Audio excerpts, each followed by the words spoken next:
آج میں آپ کو قواعد کے ایک نئے باب کا آغاز کر کے دکھا رہا ہوں۔ عربی جمع جو اردو میں پوچھتا ہے یا استعمال ہوتا ہے، اس کے قاعدے زبان عربی میں پڑھنے کو ملتا ہے، اور وہ اتنا مشکل ہے، ثقیل ہے، بھاری ہے کہ ہمارے لیے اس کو پڑھنا آسان نہیں، مشکل میں بھی مشکل ہے، لیکن ہم اس کو جان کر نہیں بلکہ عربی الفاظ کے کچھ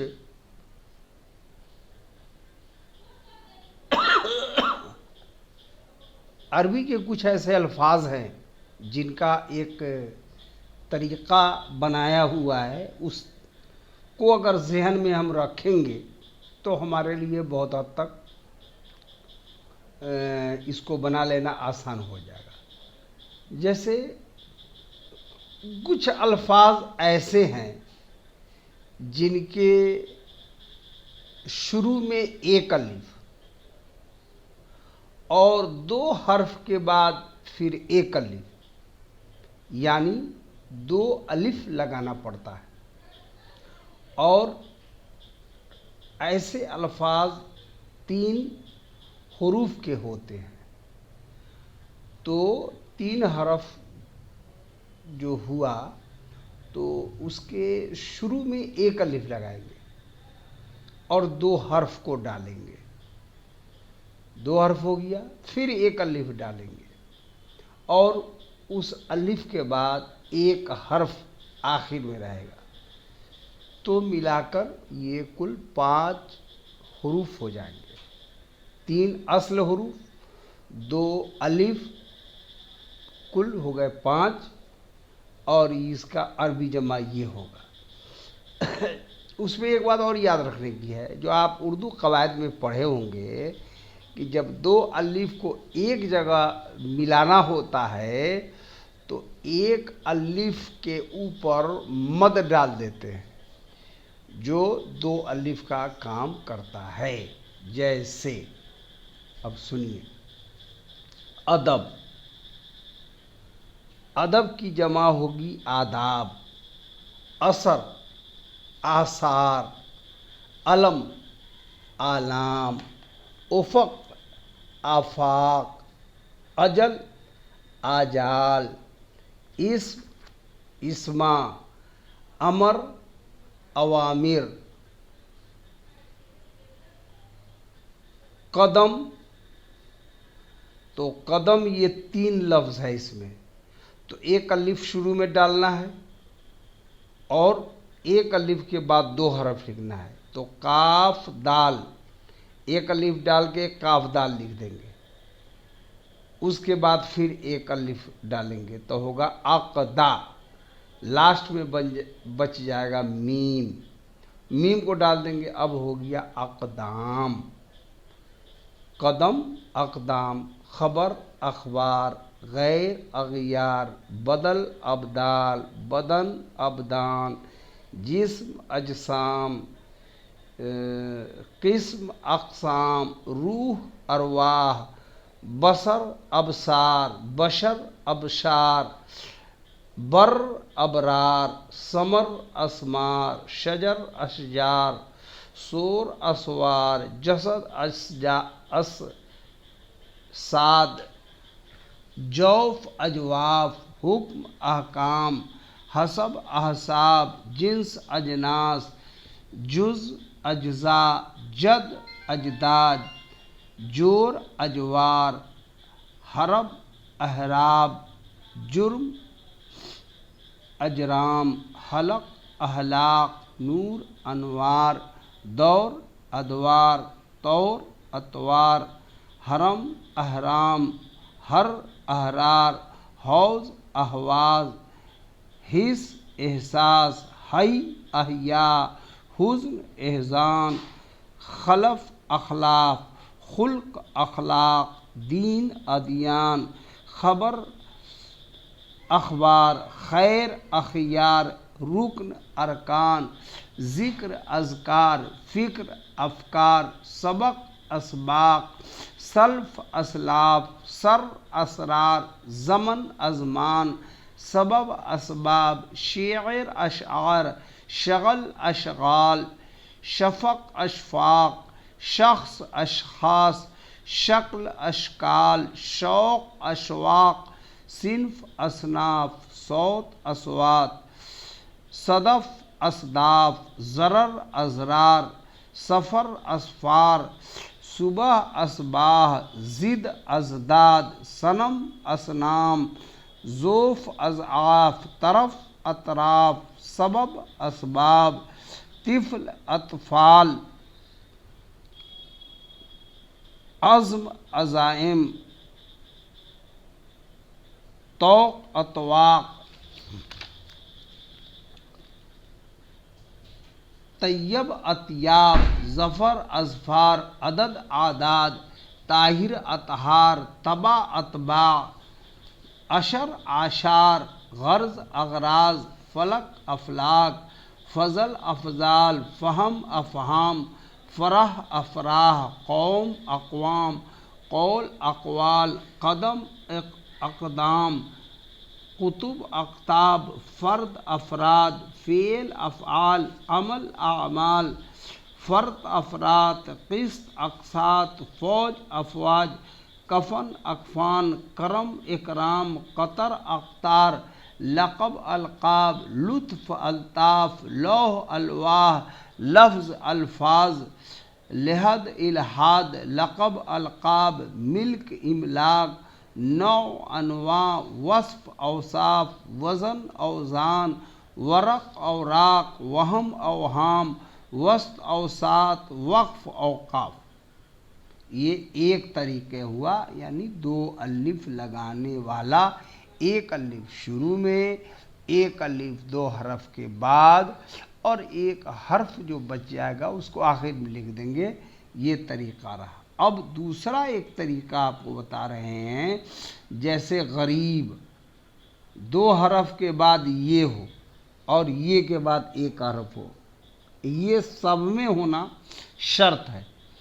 تو ایسے غریب، امیر، فقیر، وزیر، ایسے جو الفاظ آپ کو ملیں تو اس کے یہ کو آپ کاٹ دیجئے یا حذف کر دیجئے، اور اس کے آخر میں الف لگانا ہے۔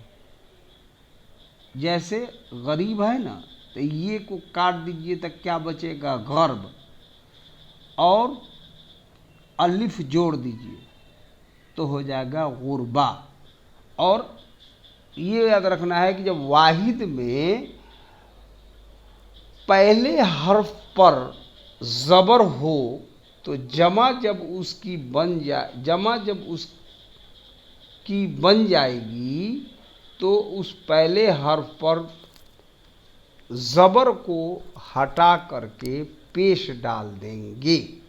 جیسے غریب، غین پر زبر ہے، اور جب اس کی جمع بنائیں گے تو اب غین پر پیش ڈال دیں گے، یہ کو ہٹا دیں گے اور آخری حرف میں الف لگا دیں گے۔ جیسے غریب سے غربا،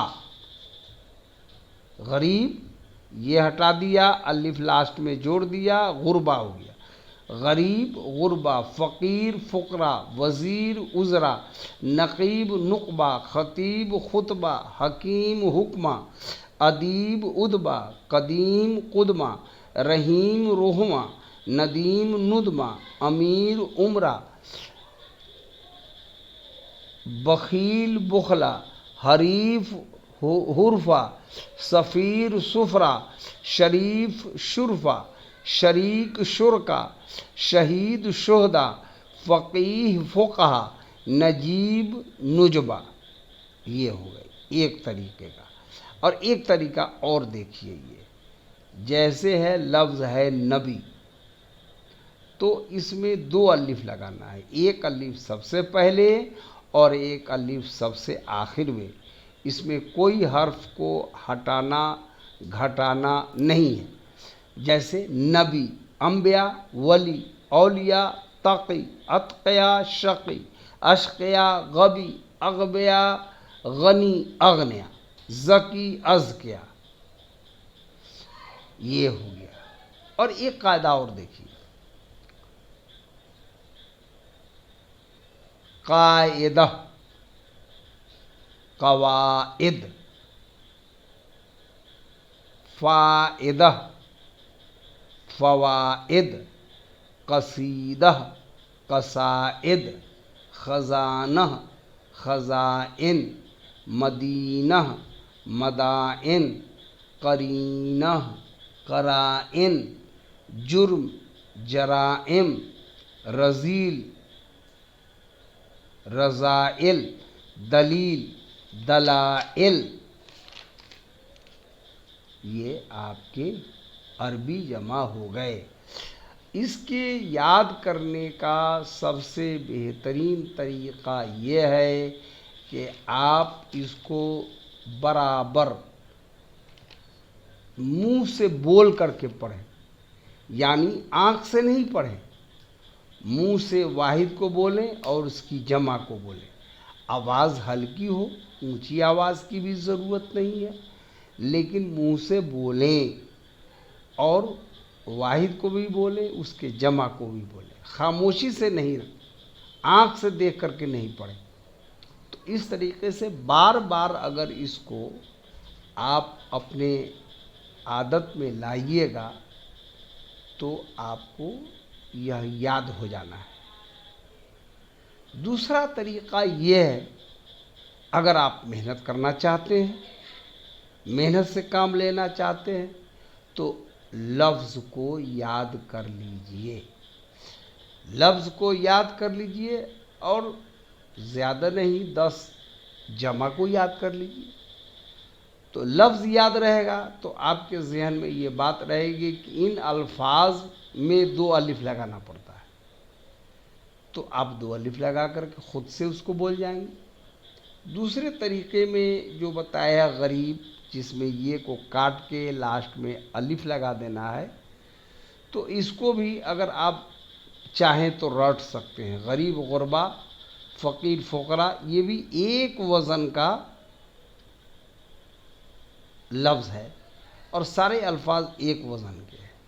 اگر اس کو بھی آپ یاد کرنا چاہیں تو بڑی آسانی سے آپ یاد کر لیں گے۔ دوسرے جو الفاظ ہیں اس کو بھی اگر آپ یاد کرنا چاہیں گے تو آپ کو یاد ہو جائیں گے، اور پھر کبھی کبھی الٹ کے آپ اب زبان بند کر کے آنکھ سے بھی پڑھیے گا تو آپ کو یاد رہے گا، بھولیے گا نہیں۔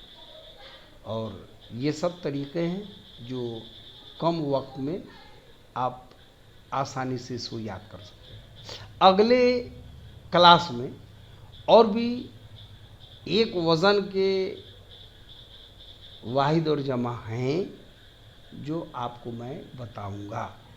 بتانے کی قواعد میں تو بہت ساری باتیں ہیں۔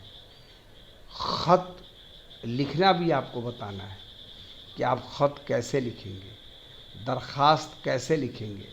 اگر زیادہ نہیں 2-4 کا آپ نے پریکٹس کر لیا، مشاقی کر لی، تو آپ کے لیے یہ بھی آسان ہو جائے گا۔ اور ایک بات اور یاد رکھیے، اردو پڑھنے میں جتنا آسان ہے اتنا لکھنے میں بھاری ہے۔ اس کے لیے آپ میٹرک کے طالب علم ہیں، میٹرک کے اسٹوڈنٹ ہیں، آپ کو بلا ناغہ 1 ورق اردو لکھنا ہے۔ 1 ورق جب اردو آپ لکھیے گا تو آپ کو الفاظ یاد ہوتے چلے جائیں گے، اور وہی الفاظ کو بار بار آپ لکھیں گے، آپ کے لکھنے میں الفاظ آتے رہیں گے، تو اس سے آپ کو لکھنے میں آسانی پیدا ہوگی، اور آپ صحیح صحیح لفظ کو لکھ پائیں گے۔ لیکن اگر کوئی آپ کو ڈکٹیٹ کرا دے تو زیادہ بہتر ہے کہ آپ اس سے جلد اردو لکھنا سیکھ جائیں گے اور اچھی اردو جائیں گے آپ۔ اس لیے اردو لکھنے کے اعتبار سے کچھ بھاری ہے بمقابلہ پڑھنے کے، تو اس میں پریکٹس مشاقی بہت ضروری ہے۔ آپ اس کو کیجئے اور پھر 1 مہینہ کے بعد اپنے آپ میں دیکھیے گا کہ آپ کو کیا تبدیلی آئی۔ میں آپ کو یہ بھی بتاؤں گا اور بہت عنقریب بتاؤں گا کہ آپ اپنے تحریر کو سدھار کیسے سکتے ہیں۔ تحریر کو خوبصورت کرنے کے لیے آپ اپنے آپ سے کون سا قاعدہ، کون سا طریقہ اپنائیں گے، وہ بھی میں بتاؤں گا۔ یعنی میری یہ کوشش ہوگی کہ لکھنے اور پڑھنے